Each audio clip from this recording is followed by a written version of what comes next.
ನಮಸ್ಕಾರ ವೀಕ್ಷಕರೇ, ಪಾಕಶಾಸ್ತ್ರ ಚಾನಲ್ಗೆ ಸ್ವಾಗತ. ಇವತ್ತು ನಾನು ತುಂಬ ಸುಲಭದಲ್ಲಿ ದಮ್ ಬಿರಿಯಾನಿಯನ್ನು ಮಾಡಿ ತೋರಿಸ್ತಾ ಇದ್ದೆ.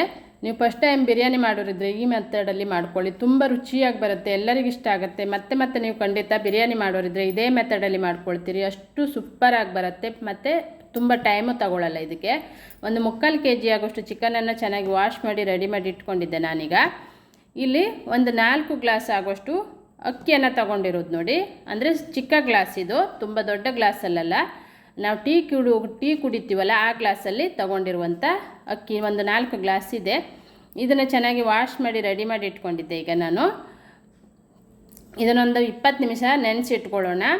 ಇಲ್ಲಿ ಪೇಸ್ಟನ್ನು ತಯಾರು ಮಾಡ್ಕೊಳ್ಳಿಕ್ಕೆ ಅರ್ಧ ಕಟ್ಟು ಆಗುವಷ್ಟು ಪುದೀನ ಸೊಪ್ಪು, ಅರ್ಧ ಕಟ್ಟು ಕೊತ್ತಂಬರಿ ಸೊಪ್ಪು ಚೆನ್ನಾಗಿ ವಾಶ್ ಮಾಡಿ ಅದನ್ನು ಹಾಕ್ಕೊಳ್ತಾ ಇದ್ದೆ. ಒಂದು 3-4 ಸಲ ವಾಶ್ ಮಾಡ್ಕೊಂಡಿದ್ದೆ. 4 ಹಸಿಮೆಣಸಿನ್ಕಾಯಿ, ಸ್ವಲ್ಪ ಶುಂಠಿ, ಸ್ವಲ್ಪ ಬೆಳ್ಳುಳ್ಳಿಯನ್ನು ಹಾಕಿದ್ದೆ.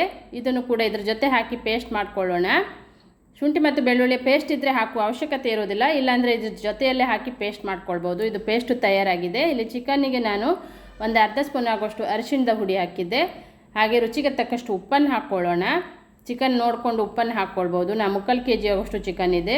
2 ಸ್ಪೂನ್ ಆಗೋಷ್ಟು ಮೊಸರನ್ನು ಹಾಕಿದ್ದೆ. ಫ್ರೆಶ್ ಇರುವಂಥ ಮೊಸರನ್ನು ಹಾಕ್ಕೊಳ್ಳಿ. ನಂತರ ಒಂದು ದೊಡ್ಡ ಸ್ಪೂನ್ ಆಗೋಷ್ಟು ಬಿರಿಯಾನಿ ಮಸಾಲೆಯನ್ನು ಹಾಕಿದ್ದೆ ನಾನಿಲ್ಲಿ. ಹಾಗೆ 1 ಚಿಟಿಕೆ ಆಗುವಷ್ಟು ಕಸ್ತೂರಿ ಮೆಥಿಯನ್ನು ಹಾಕ್ತಾ ಇರೋದು. ಈಗ ರುಬ್ಬಿಟ್ಟಂಥ ಪೇಸ್ಟನ್ನು ಹಾಕ್ಕೊಳ್ಳೋಣ. ಇದರಲ್ಲಿ ಅರ್ಧ ಪೇಸ್ಟನ್ನು ಇವಾಗ ಹಾಕ್ಕೊಳ್ತೇನೆ.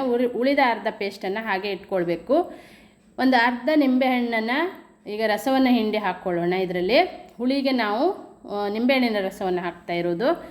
ಇದನ್ನೆಲ್ಲವನ್ನು ಈಗ ಚೆನ್ನಾಗಿ ಮಿಕ್ಸ್ ಮಾಡಿಬಿಟ್ಟು ಒಂದು 20 ನಿಮಿಷ ಇದನ್ನು ಕೂಡ ಸೈಡಲ್ಲಿ ಇಟ್ಕೊಳ್ಳೋಣ. ಅಕ್ಕಿಯನ್ನು ಕೂಡ ಒಂದು 20 ನಿಮಿಷ ನೆನೆಸಿ ಇಟ್ಕೊಳ್ಬೇಕು.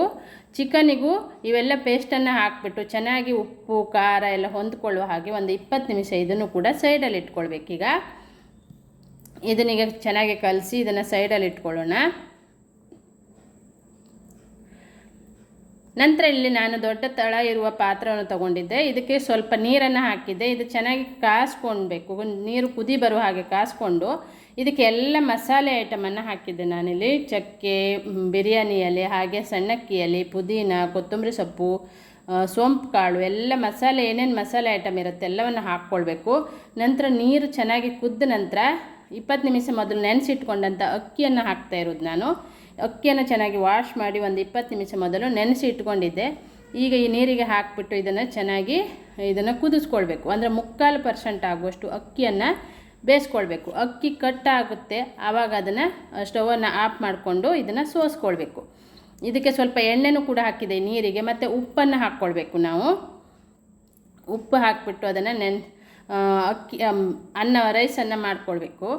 ಇಲ್ಲಿ 1 ಈರುಳ್ಳಿಯನ್ನು ನಾನು ಎಣ್ಣೆಯಲ್ಲಿ ಫ್ರೈ ಮಾಡ್ಕೊಳ್ತೇನೆ. ಈಗ ಡೀಪ್ ಫ್ರೈ ಆಗಿ ಮಾಡಿಕೊಂಡು ತೆಗೆದಿಟ್ಕೊಳ್ಬೇಕು ಇದನ್ನು. ಈಗ ಉಪ್ಪನ್ನು ಹಾಕ್ಕೊಳ್ಳೋಣ. ಉಪ್ಪು ಹಾಕಿಬಿಟ್ಟು ಈ ಅಕ್ಕಿಯನ್ನು ಬೇಯಿಸ್ಕೊಂಡ್ರೆ ಉಪ್ಪೆಲ್ಲ ಚೆನ್ನಾಗಿ ರೈಸ್ ಆಗುವಾಗ ಚೆನ್ನಾಗಿ ಹೀರ್ಕೊಂಡು ಚೆನ್ನಾಗಾಗತ್ತೆ. ಈಗ ಚೆನ್ನಾಗಿ ಈ ಒಂದು ರೈಸನ್ನು ಅಂದರೆ 3/4% ಬೇಯಿಸ್ಕೊಳ್ಬೇಕು. ನೋಡಿ, ಈ ಅಕ್ಕಿ ಈಗ ಕಟ್ಟಾಗತ್ತೆ. ಅಷ್ಟು ಇವಾಗ ಚೆನ್ನಾಗಿ ಬೆಂದಿದೆ ಅಂತೇಳಿ ಗೊತ್ತಾಗತ್ತೆ. 3/4% ಆಗೋಷ್ಟು ಅಕ್ಕಿ ಬೆಂದಿದೆ. ಈಗ ಇದನ್ನು ಸೋಸ್ಕೊಳ್ಳೋಣ, ಒಂದು ಪಾತ್ರೆಗೆ ಸೋಸ್ಕೊಳ್ಳೋಣ. ನಾನಿಲ್ಲಿ ಈ ರೀತಿಯಾಗಿರುವಂಥ ಕಣ್ಣಿರುವಂಥ ಪಾತ್ರೆಯನ್ನು ತಗೊಂಡಿದ್ದೆ. ಇದಕ್ಕೀಗ ಈ ರೈಸನ್ನು ಸೋಸ್ಕೊಳ್ಬೇಕು.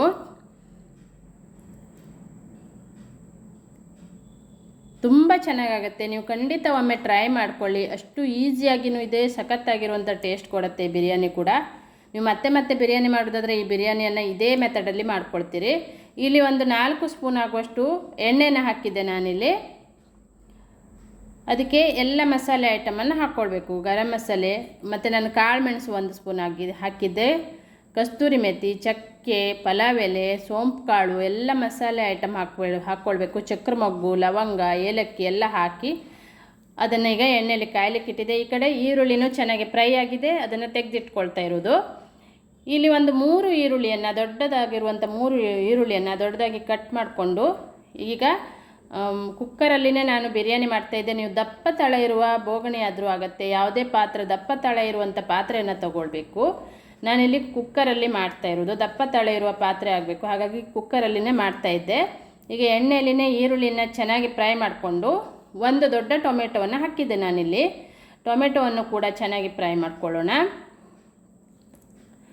ಇವೆಲ್ಲವನ್ನು ಚೆನ್ನಾಗಿ ಎಣ್ಣೆಯಲ್ಲೇ ಫ್ರೈ ಆಗಬೇಕು.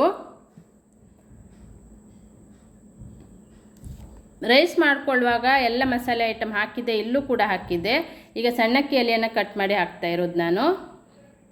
ಸಣ್ಣಕ್ಕಿ ಎಲೆ ಇದ್ದರೆ ತುಂಬ ಚೆನ್ನಾಗಿ ಟೇಸ್ಟ್ ಕೊಡುತ್ತೆ, ಇಲ್ಲ ಅಂದ್ರೂ ಪರವಾಗಿಲ್ಲ. ಪಲಾವ್ ಎಲೆಯನ್ನು ಹಾಕ್ಕೊಳ್ಬೋದು ನೀವು ಇಲ್ಲಿ, ಬಿರಿಯಾನಿ ಎಲೆಯನ್ನು.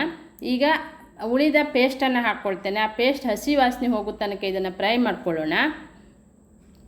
ಅರ್ಧ ಪೇಸ್ಟನ್ನು ನಾನು ಚಿಕನಲ್ಲಿ ಹಾಕಿ ಕಲಸಿಟ್ಕೊಂಡಿದ್ದೆ, ಉಳಿದ ಪೇಸ್ಟನ್ನು ಇಲ್ಲಿ ಹಾಕಿದ್ದೆ. ಈಗ ನಾನು ಇದನ್ನು ಚೆನ್ನಾಗಿ ಎಣ್ಣೆಯಲ್ಲಿ ಫ್ರೈ ಮಾಡ್ಕೊಳ್ಬೇಕು, ಹಸಿ ವಾಸನೆ ಹೋಗೋ ತನಕ ಫ್ರೈ ಮಾಡ್ಕೊಳ್ಬೇಕು.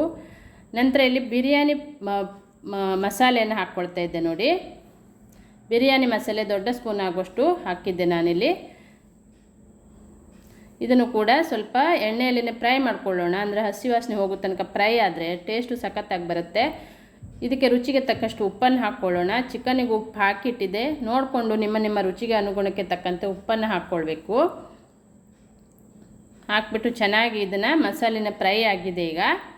ಈಗ ಕಲಸಿ ಇಟ್ಕೊಂಡಂಥ ಮಸಾಲೆ ಎಲ್ಲ ಹಾಕಿ ಕಲಸಿ ಇಟ್ಕೊಂಡಂಥ ಚಿಕನನ್ನು ಹಾಕ್ಕೊಳ್ತಾ ಇದ್ದೆ ನಾನು. ಚಿಕನ್ ಹಾಕಿಬಿಟ್ಟು ಚೆನ್ನಾಗಿ ಮಿಕ್ಸ್ ಮಾಡ್ಕೊಳ್ಳೋಣ.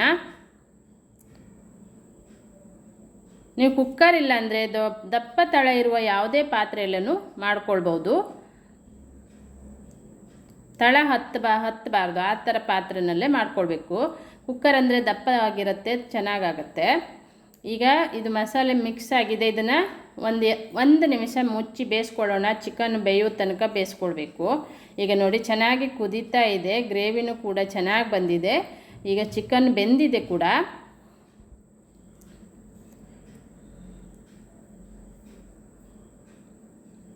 ಚೆನ್ನಾಗಿ ಕಾಣ್ತಾ ಇದೆ ಕೂಡ, ಚೆನ್ನಾಗಿ ಟೇಸ್ಟ್ ಕೂಡ ಸಖತ್ತಾಗೆ ಬರುತ್ತೆ. ಒಮ್ಮೆ ನೀವು ಟ್ರೈ ಮಾಡಿ. ತುಂಬ ಸಿಂಪಲ್ಲಾಗಿರುತ್ತೆ, ತುಂಬ ಈಸಿಯಾಗಿ ದಮ್ ಬಿರಿಯಾನಿಯನ್ನು ನಾವು ಮಾಡ್ಕೊಳ್ಬೋದು. ಈ ಗ್ರೇವಿಯಲ್ಲಿ, ಚಿಕನ್ ಗ್ರೇವಿಯಲ್ಲಿ ನಾನು ಸ್ವಲ್ಪ ಗ್ರೇವಿಯನ್ನು ತೆಗೆದಿಟ್ಕೊಳ್ತೇನೆ. ಈಗ ಸ್ವಲ್ಪ ಗ್ರೇವಿಯನ್ನು ತೆಗೆದಿಟ್ಕೊಂಡಿದ್ದೆ ನೋಡಿ. ಈಗ ರೈಸನ್ನು ಹಾಕ್ಕೊಳ್ಳೋಣ. ಲೇಯರ್ ಆಗಿ ನಾವು ರೈಸನ್ನು ಹಾಕ್ಕೊಳ್ಬೇಕು.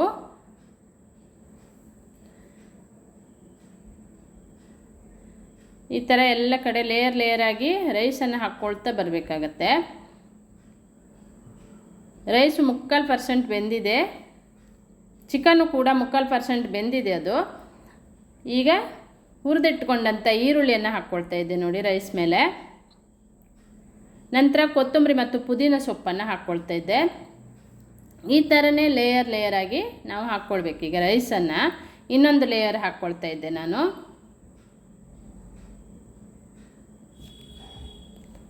ಇದೇ ಥರ ಇನ್ನೊಂದು ಲೇಯರ್ ಹಾಕಿಬಿಟ್ಟು ಈಗ ತೆಗೆದಿಟ್ಕೊಂಡಂಥ ಆ ಮಸಾಲೆ ಗ್ರೇವಿಯನ್ನು ಹಾಕ್ಕೊಳ್ತೇನೆ ನಾನು. ಚಿಕನ್ ಪೀಸು ಮತ್ತು ಮಸಾಲೆ ಗ್ರೇವಿಯನ್ನು ಹಾಕ್ಕೊಳ್ಬೇಕು. ಹುರಿದಂಥ ಈರುಳ್ಳಿ ಹಾಕ್ಕೊಂಡಿದ್ದೆ, ಮತ್ತು ಕೊತ್ತಂಬರಿ ಪುದೀನ ಸೊಪ್ಪನ್ನು ಹಾಕ್ಕೊಳ್ಬೇಕು.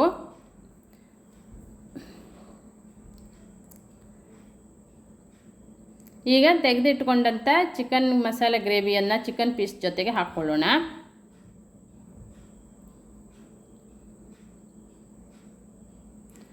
ಈ ರೀತಿ ಮಾಡೋದ್ರಿಂದ ಟೇಸ್ಟ್ ಸಖತ್ತಾಗಿ ಬರುತ್ತೆ. ಇಲ್ಲಾಂದರೆ ಗ್ರೇವಿ ಎಲ್ಲ ಕೆಳಗಡೆ ಹೋಗಿಬಿಡತ್ತೆ. ಈಗ ಮಧ್ಯನೂ ಗ್ರೇವಿ ಮತ್ತು ಚಿಕನ್ ಪೀಸು ಚೆನ್ನಾಗೇ ಸಿಗುತ್ತೆ. ಇದೇ ಥರ ಇನ್ನೊಂದು ಥರ ಲೇಯರನ್ನು ಮಾಡ್ಕೊಳ್ತಾ ಇರೋದು.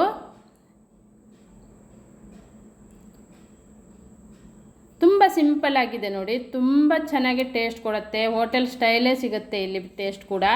ನೀವು ಒಮ್ಮೆ ಟ್ರೈ ಮಾಡಿ. ಹಾಗೆ ಕಮೆಂಟ್ ಬಾಕ್ಸಲ್ಲಿ ಕಮೆಂಟನ್ನು ಬರ್ತಿಳಿಸಿ. ನನ್ನ ಚಾನಲನ್ನು ಸಬ್ಸ್ಕ್ರೈಬ್ ಮಾಡ್ಕೊಳ್ಳಿ, ಪಕ್ಕದಲ್ಲಿರುವ ಬೆಲ್ ಬಟನನ್ನು ಕ್ಲಿಕ್ ಮಾಡಿ. ಈ ರೆಸಿಪಿಯನ್ನು ಕೂಡ ಇನ್ನೊಬ್ಬರಿಗೂ ಶೇರ್ ಮಾಡಿ, ಲೈಕ್ ಮಾಡಿ ಮತ್ತು ಸಪೋರ್ಟ್ ಮಾಡಿ. ಈಗ ಎಲ್ಲ ಲೇಯರು ಆಗಿದೆ ನೋಡಿ. ಇದೇ ಥರ ಉಳಿದಂಥ ಈರುಳ್ಳಿ ಮತ್ತು ಚಿಕನ್ ಮತ್ತು ಗ್ರೇವಿಯನ್ನು ಹಾಕ್ಕೊಳ್ಳೋಣ. ಪುದೀನ ಕೊತ್ತಂಬರಿ ಸೊಪ್ಪನ್ನು ಹಾಕ್ಕೊಳ್ಬೇಕು.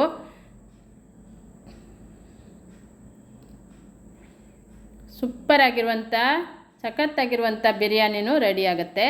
ನೀವು ಫಸ್ಟ್ ಟೈಮು ಮಾಡೋರಿದ್ರೆ ಒಮ್ಮೆ ಟ್ರೈ ಮಾಡಿದರೆ ಖಂಡಿತ ಅಷ್ಟು ರುಚಿಯಾಗಿ ಬರುತ್ತೆ, ಎಲ್ಲರಿಗೂ ಇಷ್ಟ ಆಗುತ್ತೆ. ಮತ್ತೆ ಖಂಡಿತ ಇದೇ ಮೆಥಡಲ್ಲಿ ಮಾಡ್ಕೊಳ್ತೀರಿ, ಸಖತ್ತಾಗಿ ಬರುತ್ತೆ ಇದು.